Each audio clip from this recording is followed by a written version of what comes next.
Bienvenidos y bienvenidas a Nutrición y Deporte. Yo soy Ernesto Solís, encargado de el área audiovisual aquí en la Dirección General del Deporte Universitario de la UNAM.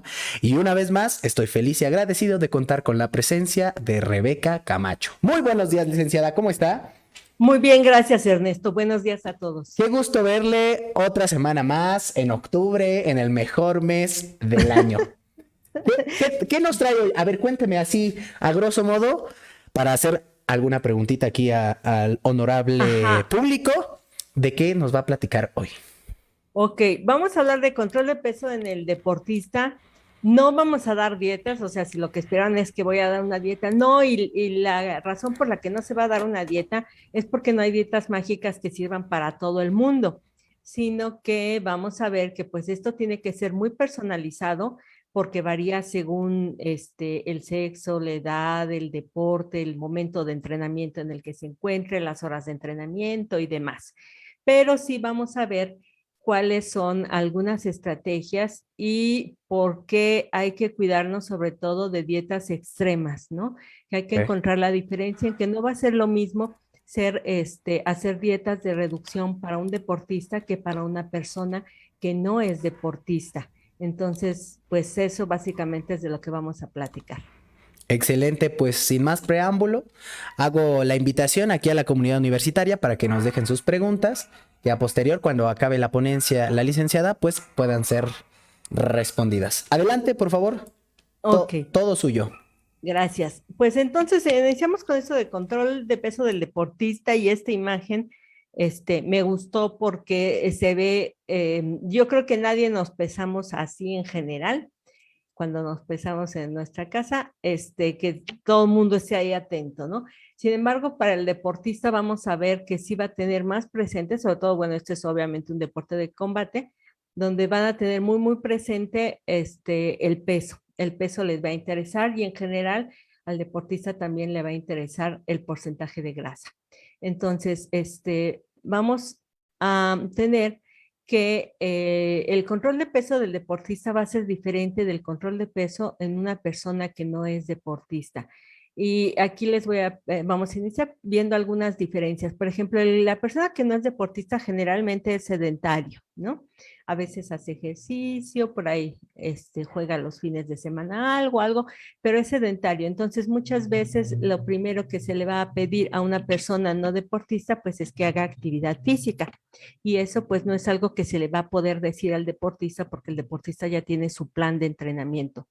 Va a perder este peso, la persona que no es deportista le interesa más que nada perder peso, no tan, bueno, grasa obviamente, pero lo que le interesa mucho es el peso y a veces es mucho peso. Estamos hablando que, por ejemplo, en los programas que llevé de 2005 a 2015, pues había quienes perdían 30 kilos de peso, ¿no? A lo largo de todo un año, pero pues era mucho peso que generalmente en el deportista nunca nos encontramos esa necesidad de perder tanto peso.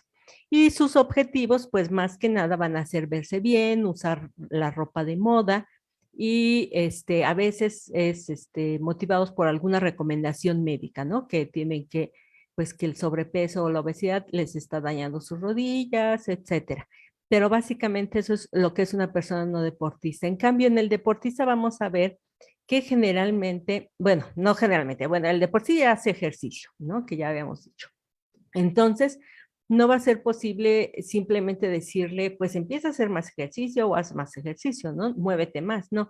Muchas veces esto, el plan del entrenamiento, eso ya lo tiene planeado el entrenador y a lo mejor se puede hacer alguna sugerencia o algo, sobre todo si están en pretemporada,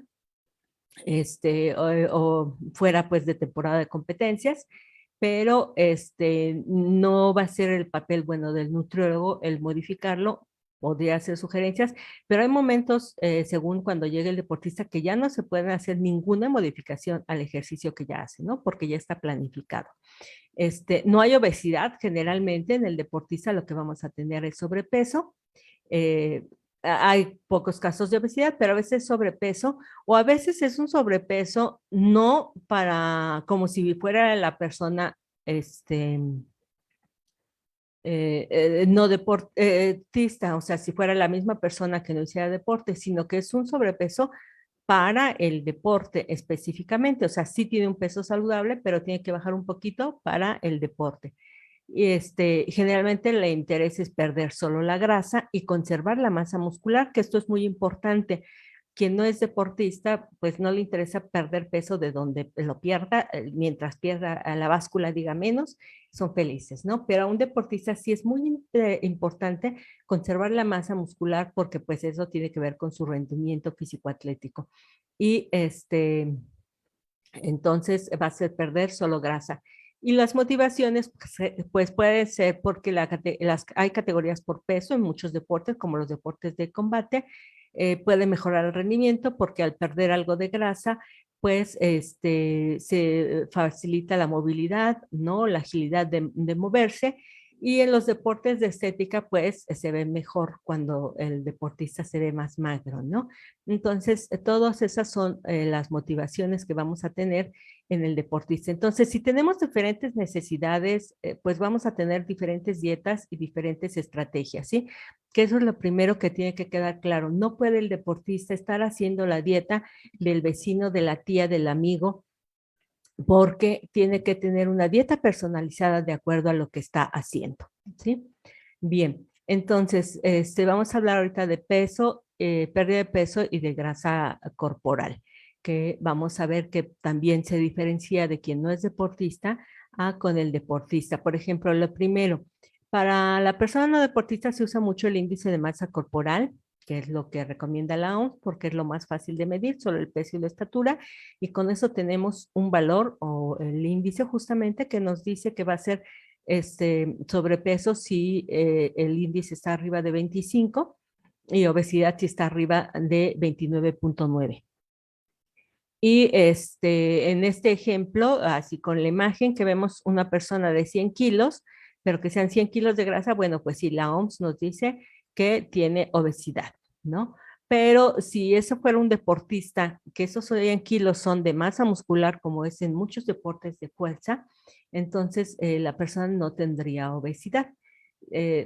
Pero el índice de masa corporal, entonces, ¿qué quiere decir? Que pues que ahí no nos sirve porque el índice de masa corporal no diferencia cuánto de ese peso es grasa y cuánto de ese peso es músculo, ¿no? Nos va a servir hacia arriba para población no deportista, pero para los deportistas, pues no vamos a usar el índice de masa corporal, sobre todo hacia arriba en forma importante. Para alguien que no es deportista, pues basta con el peso, ¿no? Les decía a estas personas que perdieron 30 kilos, pues con pesarlos era suficiente, ¿no? Ver que iban adelgazando en kilos era suficiente y así queríamos medir, podíamos medir. Les decía, hay otras mediciones, pero digamos, lo mínimo básico, pues puede ser la circunferencia de cintura y eso nos va a ayudar también a ver cómo va avanzando. Sin embargo, en el deportista, los avances, o sea, no son tan, la grasa no es tanta como la que se veía en la imagen anterior, y entonces necesitamos unos medidores de grasa un poco más precisos, que, bueno, nos ayuda la báscula, la cinta métrica nos va a ayudar sobre todo a ver el desarrollo muscular cuando medimos las circunferencias en contracción. Y para medir el porcentaje de grasa, pues tenemos aquí los plicómetros, que para los deportistas de la UNAM que han venido a hacer el examen morfofuncional o han venido a la consulta de nutrición, pues ya saben cómo son. Ahorita les muestro una imagen de cómo se usan. O estos que se llaman de impedancia, ¿no? Este es como se usa un plicómetro, se toman el pliegue y con el plicómetro se ve el grosor del pliegue, ¿no? Hay diferentes pliegues, diferentes fórmulas y ahí vamos viendo qué tanto tiene realmente de grasa el deportista. Y entonces eso nos va a ayudar más, ¿no? Como vemos en la imagen, pues no son personas obesas, sino simplemente son deportistas, pero aún así medimos cuánto tienen de grasa para ver si está dentro de lo adecuado o dentro de lo necesario para su deporte. Y también con lo de bioimpedancia, esto sí lo han visto porque hay muchas básculas que venden para tener en la casa, donde a través de estos electrodos pasa una corriente eléctrica que cuando es la báscula, pues sube la corriente hasta el ombligo más o menos y baja a la otra pierna, sube por una pierna y baja a la otra pierna, y ya según la resistencia que ofrece el paso de la corriente, pues nos va a dar el valor de grasa, ¿no? O también estos que son de tomar los brazos, que es de tomarlos con las manos, que entonces la corriente eléctrica pasa por los brazos llega de una mano a la otra pasando por los brazos y también nos va a decir, o los que integran las dos cosas, ¿no? La báscula y el tomar los brazos se supone pues para tener una idea más exacta de todo. Hay más métodos que son todavía más exactos que estos dos, pero que generalmente son más caros e implican otras necesidades, no nada más de costo, pero son más exactos, pero entonces en el consultorio pues es muy fácil tener cualquiera de estos dos o los dos mejor. Yo siempre uso los dos con los deportistas. Entonces, así medimos cuánto tiene realmente de grasa y entonces no nos basamos solo en el peso, sino en estar viendo cuánto de grasa y si está perdiendo grasa, ¿no? Porque eso es lo que nos va a ser más importante en el deportista, que pierda la grasa que necesita y no que vaya a perder masa muscular. Entonces, la grasa corporal varía según la persona y la trayectoria deportiva del atleta o en qué momento está de su deporte. Por ello, no se puede establecer un valor ideal para cada individuo.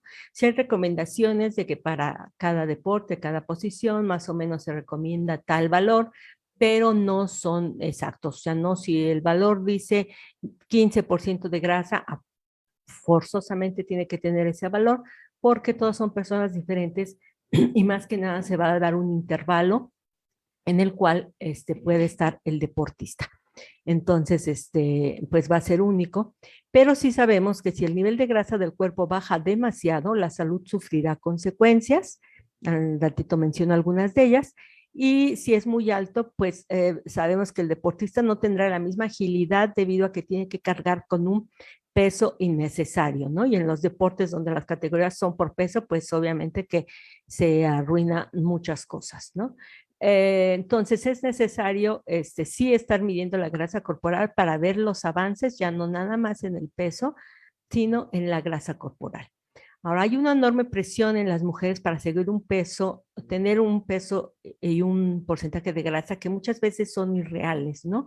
Porque están basados en expectativas que a veces son más de moda que de lo que realmente necesita la persona y que muchas veces, eso también pasa con los hombres, buscan una imagen corporal de un modelo o de alguien que, un blogger que pues presenta sus mejores fotos en sus mejores momentos y que no siempre van a coincidir con la realidad de mantenerse así toda la vida, ¿no? Entonces, esto puede comprometer a corto plazo el rendimiento, es buscar pesos y composiciones corporales irreales, y a largo plazo la salud. Puede haber irregularidades menstruales, entonces cualquier deportista con irregularidades menstruales debe tratar esto como un posible signo de advertencia y buscar consejo profesional, ¿no? Ir al médico si se está presentando esto cuando el porcentaje de grasa está muy, muy bajo en las mujeres. Ok, entonces, ¿cómo lograr un peso saludable y adecuado para el deporte? Pues, vamos a ver primero que el peso corporal saludable para el deporte es un peso que debe reducir al mínimo los riesgos de salud y las lesiones deportivas. Sí, esto es importante, el sobrepeso puede haber lesiones, pero un peso muy bajo también puede favorecer lesiones porque se pierde músculo. Debe permitir un entrenamiento y rendimiento óptimos, estar acorde con la genética del deportista, si no podemos cambiar eso. Tomar en cuenta la edad y nivel de desarrollo físico, incluyendo la función reproductiva normal en el caso de las mujeres. Si un individuo está siguiendo dietas de reducción constantemente y no está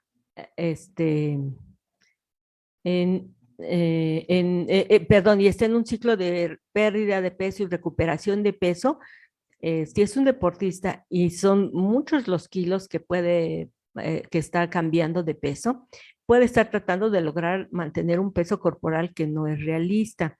En los deportes donde las categorías son por peso, a veces las categorías son muy amplias y entonces le es muy difícil al deportista lograr el peso para la categoría y a veces justamente no es su categoría o a veces no haya cuál es su categoría porque el peso, las categorías son muy amplias, ¿no? Cuando las categorías tienen pesos, reducen el intervalo entre el peso, es más fácil que el deportista encuentre sí su categoría ideal, pero cuando son muy amplios, pues es un poco complicado.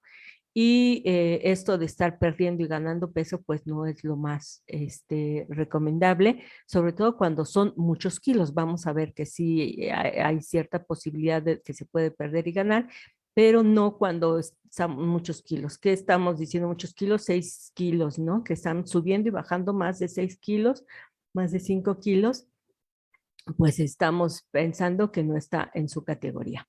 Este, esto es, hay deportes donde sí las categorías son por peso y entonces tenemos un peso de entrenamiento y un peso de competencia.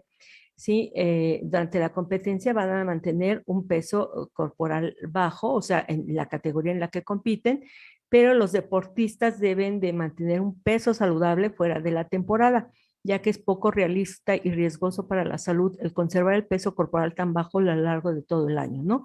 Casi siempre hay una variación como de 2 kilos. El deportista, que eso es muy fácil de bajar, o sea, de engañar a la báscula, mantenerse 2 kilos por arriba del peso en el que compiten es lo mejor para un deportista, porque es un peso más próximo a su salud y ya nada más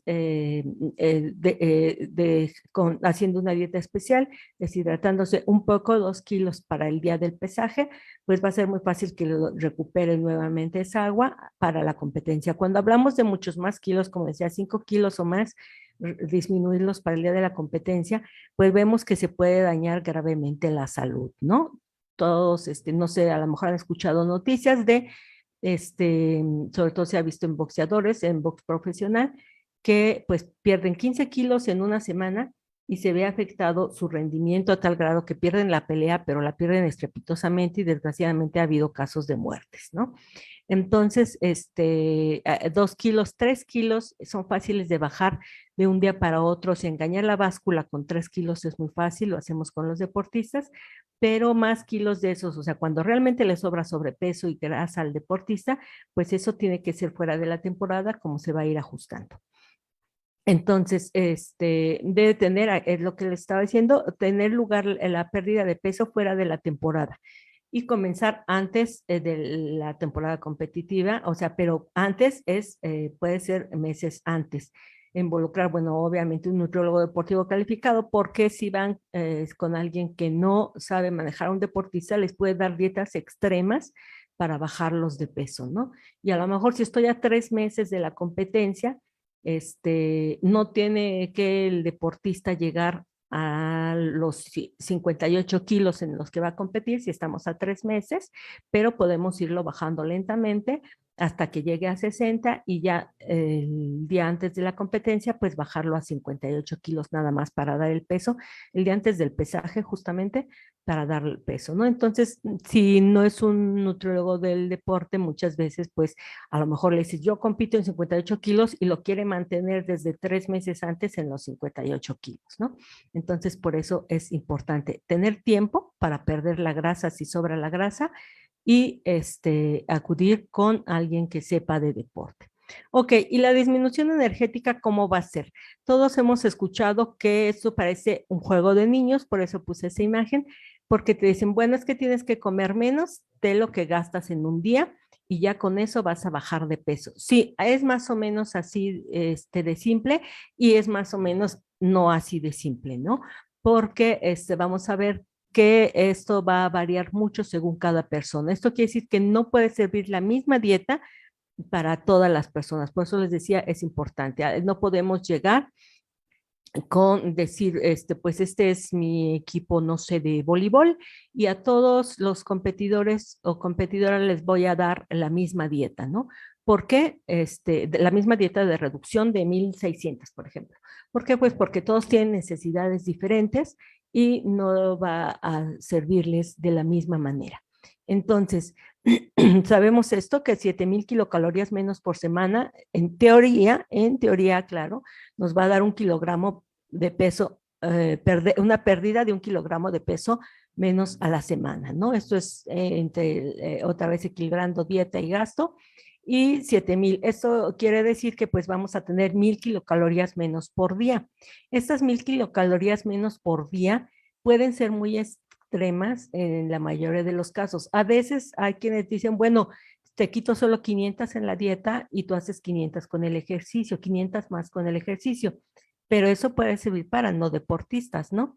Para deportistas, pues no le podemos decir, ya ahora haces 500 kilocalorías más con ejercicio porque no está de acuerdo a lo que es su deporte.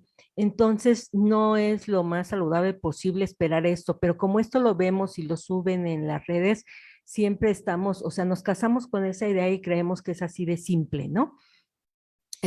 Quito 1000 kilocalorías, sino a veces las personas ya están consumiendo dietas de 1200 kilocalorías, que es muy, muy, muy baja, aún para un sedentario, y pues no es posible quitarles 1000 porque se quedarían en 200 kilocalorías, ¿no? Y eso pues obviamente no es, no va, va contra la salud. Entonces, estas de las 1000 kilocalorías diarias, pues lo mejor es no tomarlo en cuenta. Para empezar, un deportista,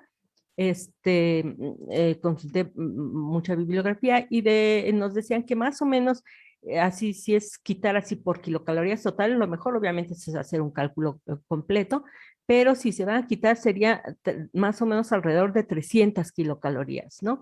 Así ya en un extremo 500, pero más o menos serían como 300 kilocalorías del total de lo que requiere el deportista, lo que se quitaría, no 1000 kilocalorías.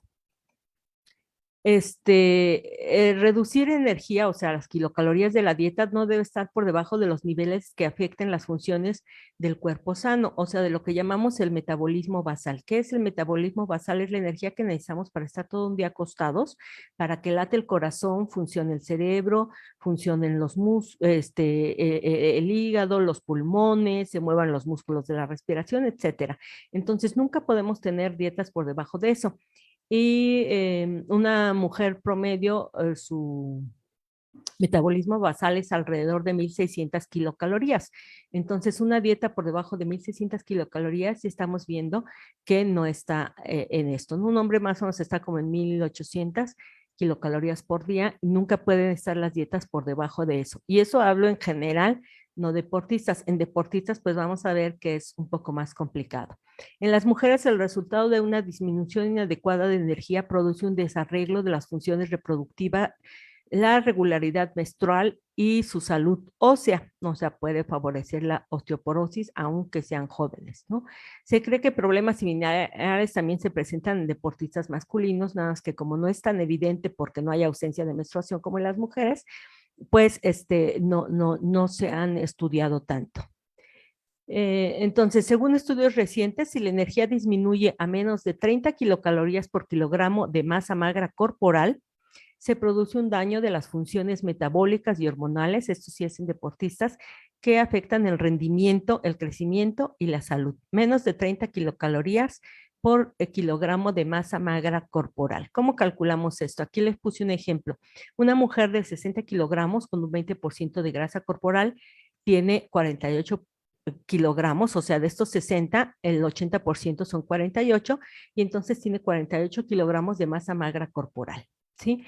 Si ingiere porque decidió hacerlo así, tener una dieta de 1800 kilocalorías y dice, esta es mi dieta, y entrena una hora diaria, que más o menos nos da como 500 kilocalorías por el entrenamiento, pues tenemos que de estas 800 kilocalorías, 500 las usa para el entrenamiento.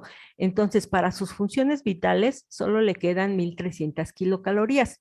Si estas 1300 las dividimos entre 48, que es su masa magra corporal, nos queda que está teniendo 27 kilocalorías por kilogramo de masa magra corporal, y habíamos quedado que no podían ser menos de 30, porque entonces se iba a haber dañado el rendimiento, el crecimiento y la salud. Entonces, en este ejemplo, pues vemos que 1800 pues es algo extremo para alguien que gasta 500 kilocalorías en el entrenamiento. Sí, que es más o menos una hora de entrenamiento en general, pero pues varía obviamente lo que haga de ejercicio. Entonces, bueno, así nos va a servir. ¿Cuáles son las consecuencias negativas de la restricción energética severa en el deportista? Pues hay riesgo de deshidratación, especialmente si la dieta es cetogénica. Aquí están los investigadores de donde saqué estos datos. Podría haber necesidades de recurrir a suplementos vitamínicos y minerales porque la dieta es insuficiente en ellos. Aumenta el estrés emocional debido al hambre y a la fatiga, ¿no? El deportista está de mal humor generalmente todo el tiempo porque tiene hambre, ¿no? Y va a estar más fatigado. Reduce la habilidad de entrenar a intensidades altas debido al deficiente consumo de energía y la deficiente reposición de glucógeno. O sea, entrena mal. Y entonces, si un deportista entrena mal, pues no va a obtener los resultados que espera y obviamente va a haber disminución del rendimiento porque el entrenamiento justamente le sirve para mejorar. Pero si va a entrenar mal porque le falta energía, y no repuso su glucógeno y entonces siempre tiene ahí un déficit de energía, pues entonces vamos a tener que se va a ver afectado el rendimiento físico-atlético. Otras consecuencias negativas, bueno, puede haber aumento del riesgo de lesión debido a la fatiga y a la pérdida de tejido magro, ¿sí? Al perder tejido, pues es más fácil lesionarse la persona, que el deportista, perdón, se lesione. Va a haber aumento del riesgo de conductas alimentarias desordenadas, ¿no? A lo mejor cuando la dieta es muy restrictiva, pues favorece o promueve que el deportista después se dé un atracón, ¿no? Llega un momento en el que dice, yo tengo hambre, y se dé un atracón, ¿no? Y empiezan a tener estas conductas alimentarias desordenadas. Entonces, no es recomendable los excesos.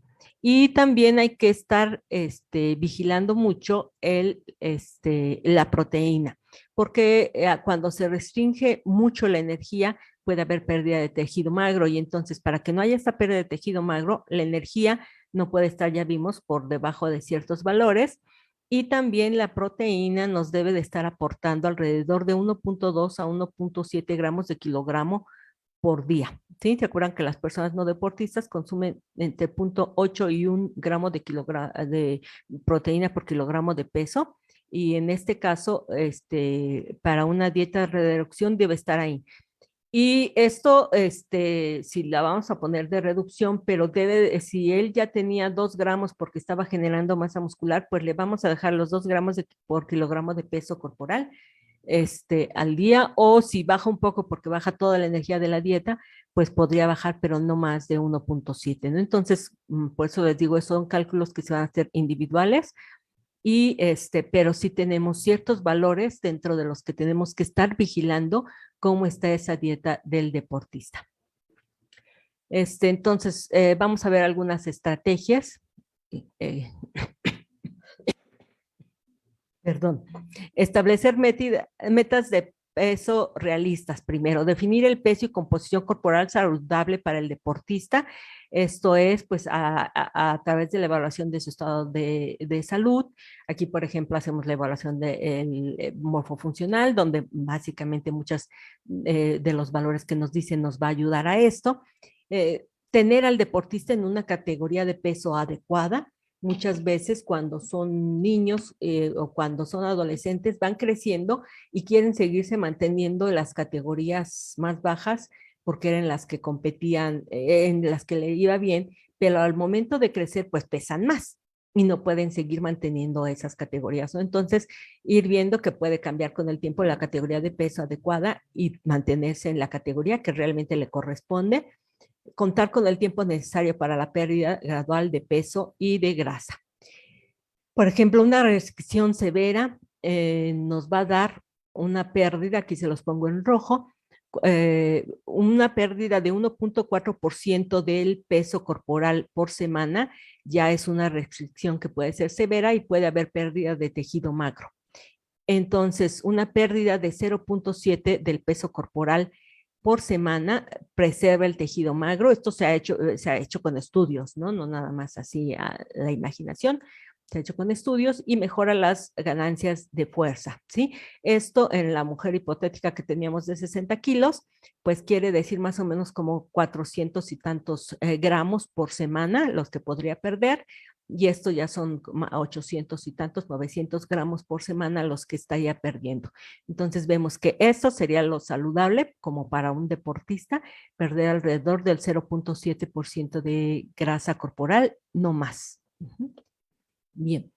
Ahora, la proteína debe ser suficiente, ya lo había mencionado, entre 1.2 y 1.7 gramos por kilogramo de peso, y esto beneficia al atleta que trata de perder peso en dos puntos. Uno, se asegura que la proteína adecuada esté disponible para la construcción, reparación y mantenimiento del tejido magro, durante el día, o sea, esta cantidad de proteína, que es lo que necesita un deportista, y se ha probado que las dietas más altas en proteínas se han asociado con un aumento de saciedad y reducción en el consumo de energía.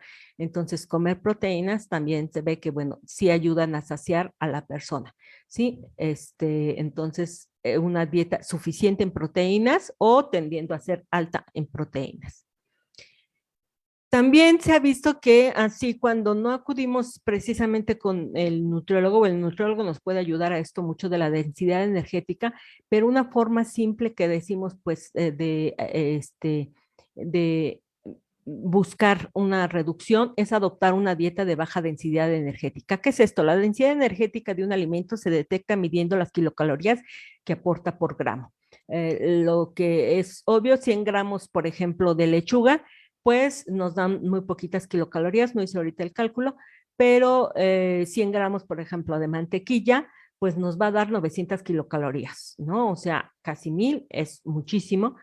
Obviamente no vamos a comernos 100 gramos de mantequilla, pero al comernos 100 gramos de lechuga, pues nos da una densidad energética menor y pues la masticamos bastante, ¿no? Nos va a ayudar en todo el masticar esto, las frutas y verduras, adoptar una dieta de baja densidad energética va a ser alta en frutas y vegetales enteros. Se aclara enteros, o sea, no jugos. No vamos a recurrir a los jugos, eso no es de alta densidad energética, sino enteros, granos enteros, o sea, cereales, leguminosas, incorpora lácteos bajos en grasa, como leche o yogur bajos en grasa. Y recuerden, esta recomendación está hecha en Estados Unidos, que muchas veces ellos ahí tienen dentro de los lácteos a la mantequilla y al helado, ¿no? Entonces, obviamente, siempre hacen la aclaración bajos en grasa para que uno excluya de los lácteos a la mantequilla y al helado, ¿no? Entonces, básicamente es leche o yogur bajos en grasa o quesos también bajos en grasa. Este, obviamente la crema pues no está permitida.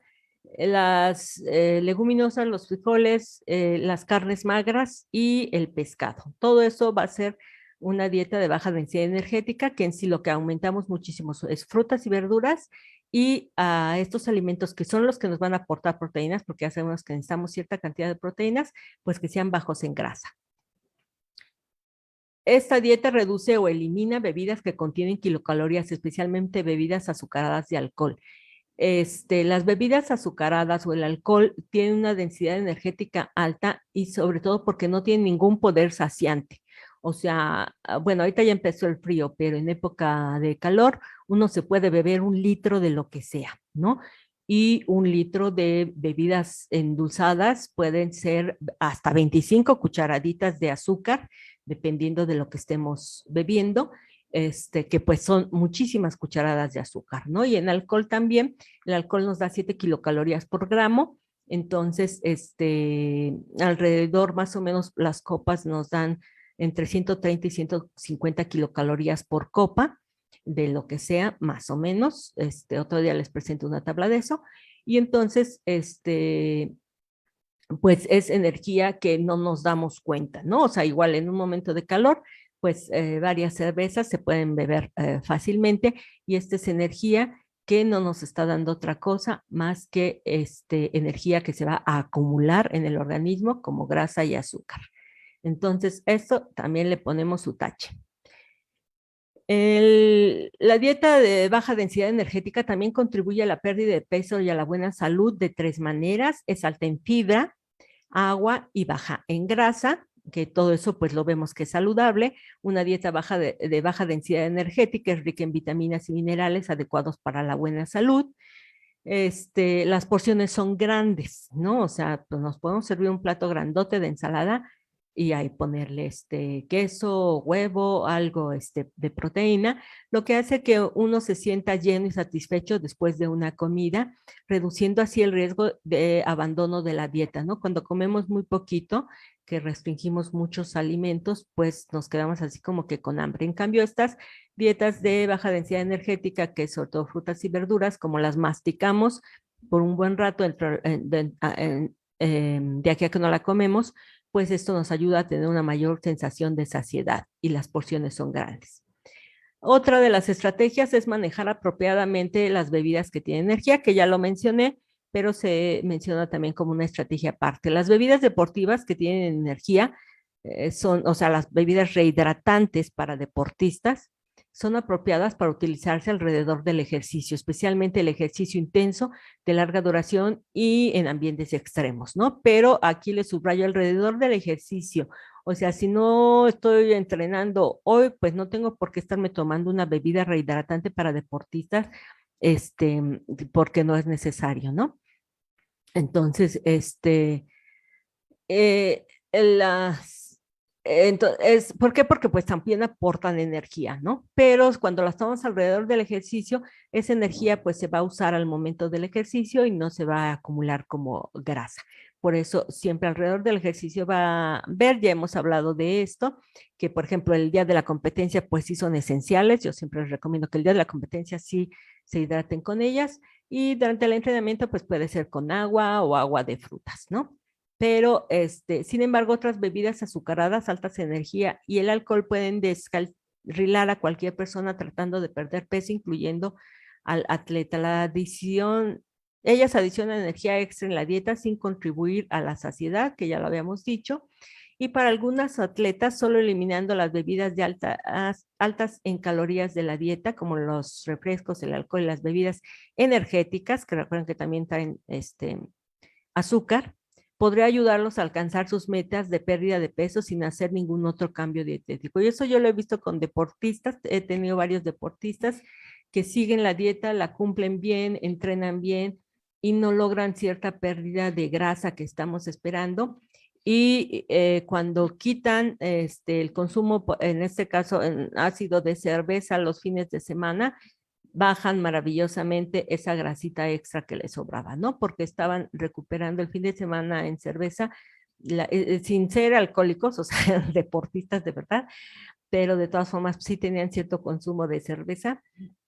Y al quitar simplemente la cerveza, pues bajaron maravillosamente, lo cual pues nos interesaba porque eran de categorías de diferentes deportes, me ha tocado, donde las categorías son por peso, ¿no? Entonces, yo sí, esto sí lo he visto con los deportistas. Muy bien. Recomendaciones finales entonces. Hay que limitar las porciones de las comidas en vez de saltar las comidas, ¿no? No, no saltarse comidas, sino tal vez tener comidas más pequeñas cuando se está en una dieta de reducción. Esto también va a ayudar para que se tenga energía a lo largo del día, sobre todo hay que ver qué tenemos alrededor del ejercicio, ¿no? Que ya hemos hablado de eso, de qué comer antes y después del ejercicio, y entonces ahí tener ciertas colaciones que nos van a ayudar, o algunos autores proponen que pues tener una de las comidas principales después del ejercicio, ya que se haya hidratado el deportista y demás, para que se sienta satisfecho, ¿no? Porque el ejercicio le va a dar también hambre, aunque lo que primero le da es sed, aunque no se dé cuenta, y lo confunde con hambre. Entonces, lo primero hidratarse y ya después tener su comida. Seleccionar bien sus refrigerios entre comidas para mantener los niveles de combustible en las sesiones de entrenamiento, que es más o menos lo que mencionaba, y mantener estable el consumo de carbohidratos, que todos los autores que consulté también hablan de que no hay que restringir los hidratos de carbono por debajo de lo que es recomendaciones para deportistas, ¿no? Para mantener el combustible es necesario para los ejercicios, aunque sea una dieta de reducción, que vamos a quitar, por eso puse esta imagen, o sea, las porciones, a lo mejor esta porción es muy grandota en cuanto a hot cakes, pues bueno, vamos a reducirlos un poquito. Las frutas las vamos a aumentar, la miel la vamos a moderar porque vamos a controlar los azúcares y ahí la mantequilla, no sé si logran verla, debajo de la miel hay un trozote de mantequilla, eso sí lo vamos a quitar, ¿no?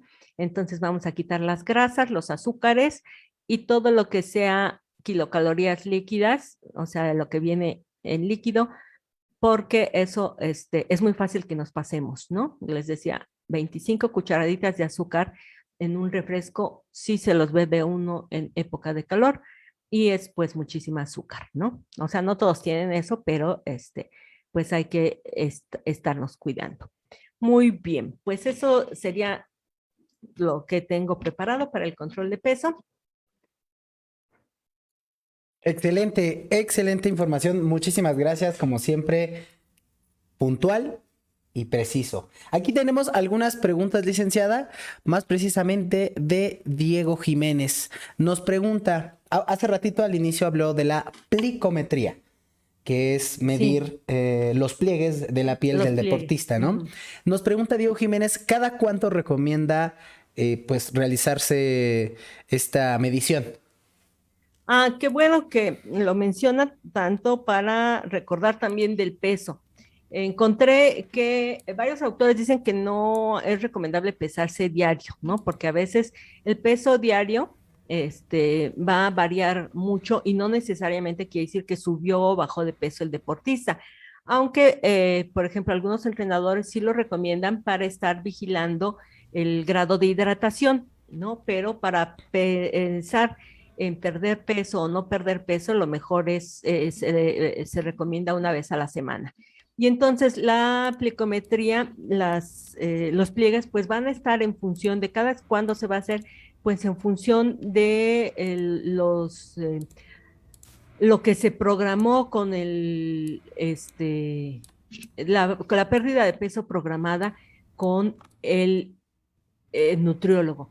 Es un poco complicado porque si es de las preguntas primero que me dicen, es que con esta dieta, ¿cuántos kilos voy a perder? ¿No? No hay una forma, nadie les puede asegurar, aunque así lo digan. Ujú. La norma oficial mexicana para manejo y control de la obesidad incluso prohíbe que le aseguren a la gente, con esta dieta baja tantos kilos por semana, porque eso es falso. Nadie le puede asegurar a otra persona cuántos kilos va a perder o cuánta grasa va a perder. Entonces, yo sí les recomiendo la plicometría, mínimo sería cada mes o cada que vamos a cambiar la dieta, ¿no? Entonces, bueno, y a veces no es necesario, por ejemplo, cuando van a dar el peso por categoría, los peso cada semana, pero no les hago la plicometría completa, además, cada semana, sino que vamos viendo a lo mejor nada más con el pliegue de el subescapular, suprailiaco, perdón, o sea, el de la cintura, el que veíamos en la cintura, ir viendo que se vaya reduciendo, ¿no? Entonces, pues va a depender, pues, o sea, cada consulta, yo cada que veo a alguien, pues más o menos les tomo algún pliegue, sí les tomo el porcentaje de grasa siempre que los veo en consulta y las consultas, pues son cada 4 semanas o cada 2 semanas o 3 o dependiendo de cada deportista. Entonces, si las mediciones, pues siempre que se vayan viendo, aunque los cambios no se, a lo mejor en una semana o 2 semanas no se van a ver cambios muy importantes en el pliegue, por eso yo le decía, pues mínimo máximo, o sea, así como que un periodo 2 semanas es bueno, pero a lo mejor son 4 semanas más o menos. Pero va a variar de lo que se esté haciendo, de lo estricto que es la dieta, de qué entrenamiento están teniendo, etcétera. Digamos que es más como el tiempo en el que esté la visita entre el nutriólogo, ¿no? O sea, si es de Sí, 4 semanas, pues la plicometría tendrá que ser de 4 semanas o de 6, dependiendo de la cita. sí, sobre todo porque la plicometría, pues sí la tiene que hacer alguien que sepa, ¿no? O sea, yo sé que venden plicómetros, pero si compramos el plicómetro y que me mida mi mamá o mi hermana, pues no va, a lo mejor no están midiendo bien, ¿no? Claro. Y lo mejor, pues eso es que lo haga el profesional. Los que les mostré de impedancia, esa es la gran ventaja. O sea, la báscula esta o el que agarramos. También tienen variaciones según el grado de hidratación de la persona y demás, pero esos, pues cualquiera le mete sus datos y se mide, ¿no? Entonces, esos para control, digamos, personal, pues yo se los recomendaría más, porque el plicómetro, pues sí, lo mejor es que sea alguien que sí sabe usarlo. ¿Y qué es más preciso? Las máquinas que podremos, yo creo que encontrar a lo mejor en cualquier gimnasio o la plicometría. Pues es que las dos tienen sus variaciones, o sea, la plicometría, yo diría que es más precisa, pero tiene que ser alguien calificado realmente el que la haga. Y Ok. lo otro, la ventaja es que lo puede hacer cualquiera, pero va a variar según el grado de hidratación. Con las mujeres varía, por ejemplo, según el ciclo menstrual, porque retienen más o menos agua. Ok. Entonces hay que tener ahí saber eso y estar realmente seguros de qué está pasando, ¿no? Por eso yo tomo luego las dos cosas, para ver esas pequeñas variaciones, porque cuando no toman, a mí me llega luego la gente del gimnasio que les Ujú. tomaron y les dijeron, pues ya perdiste músculo, cuando realmente no, pudo haber tenido una ganancia de grasa, pudo haber estado menos hidratado o más hidratado y no es que haya perdido el músculo que ya había ganado. Pero como la máquina, eso es lo que dice, porque saca porcentajes y el Ujú. músculo está en función de cuánta grasa tiene, el deportista, bueno, sobre todo aquí que acude al gimnasio y que se hace las pruebas en el gimnasio, puede asustarse porque cree que ya perdió músculo cuando a lo mejor no perdió músculo, sino que tuvo una pequeña ganancia de grasa. Ok, entonces de alguna manera estas dos clases de mediciones, por así decirlo, pueden generar un conflicto si se realiza una y se realiza la otra. Sí, bueno, sobre todo no son comparables. No Ok. puedo yo decir, a ver, tu porcentaje de grasa por plicometría es 20 y por impedancia es 22. O sea, Ujú. y un día te medí con el porcentaje de grasa por plicometría y al otro día te medí y ya digo, ya subiste de tu porcentaje de grasa. No, no son comparables. Si la plicometría solo es comparable con plicometría, el porcentaje de grasa solo es comparable con perdón, lo del de impedancia solo con impedancia. Y hay Impedancia. otras cosas más exactas, pero que pues ya se necesitan aparatos más complicados y más pesados. No he hablado de estos porque esos son los que están al alcance, digamos, de todo el mundo y en cualquier consultorio. De alguna manera, ambos funcionan para ir teniendo un promedio entre el deportista, ¿no? Si nos Sí, vamos por la algo, picometría o por la impedancia, pues funciona el tener por lo menos un promedio. sí, sí nos va a funcionar, y nos va a servir, y lo mejor es evaluarlo, ¿sí? Y no quedarnos únicamente con el peso. Perfecto. Sí, porque muchas veces ocurre que el peso pues va bajando de un día a otro y Sí, es realmente el agua, ¿no? Que vamos desechando ajá, día a y día. hasta las básculas, luego las básculas son muy imprecisas. Yo les digo, súbanse una báscula, bájense, espérense un minuto, vuélvanse a subir. Si les da un peso diferente, pues ya la báscula no es precisa, ¿no? O sea, una báscula precisa, cada que uno se sube, tiene que dar un valor, el mismo valor, porque luego, o sea, se sube uno otra vez y así en un minuto ya subió 2 kilos, ¿no? Entonces, Claro. pues no, no puede ser posible que solo por respirar subí 2 kilos. Bien, pues muchas gracias por esta nutrida ponencia. ¿Tiene algo más que agregar? ¿Alguna recomendación para nuestra comunidad? No, no, ninguna. Ya, ya abrimos los deportistas de equipo Genial. representativo, ya saben que podemos, verlos y tomarles su plicometría y su impedancia aquí. Excelente. Pues esperemos que nos estén viendo muchos deportistas representativos para que puedan ir a ver a la licenciada. Nos vemos la siguiente semana. Ah, no, la siguiente semana no habrá transmisión de nutrición y deporte. Ujú. Sí habrá transmisiones aquí en Deporte UNAM, pero nos vemos dentro de 2 semanas. Pásensela muy bonito y pues disfruten y coman con prudencia. Sí, Nos vemos. Chao, bye. hasta luego.